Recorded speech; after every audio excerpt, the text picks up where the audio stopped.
All right, so all about storytelling, all about giving information, insight, talking about all the things that are missing.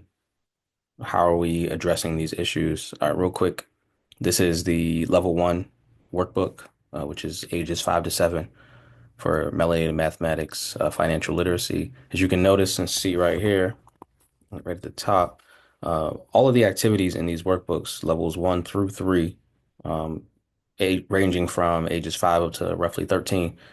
They all have these melanated memos, which are pieces of Black history, which lead into the activities. So giving some context before the content, which is really important, but also shedding light on things that people might not be aware of, right? So this one, we're talking about West Philly Produce, Black-owned grocery store in Philadelphia. There's a lot of different pieces that are, I think, really important when we talk about this.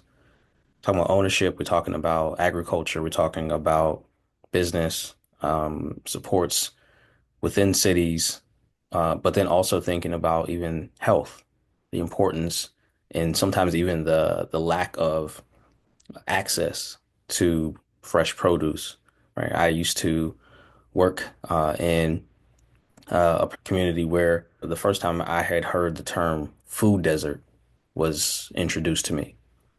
A food desert being a community, a neighborhood, an environment within a city that does not have a grocery store within reasonable reach for the residents there. Through working in education and becoming a teacher in that particular community, I realized that I actually grew up in a food desert, I think, to be real.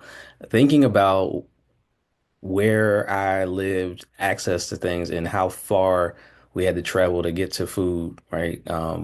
Being my family didn't have a car, public transportation to get to the grocery store, and then also have to transport the food back to your home was not necessarily an easy thing to do.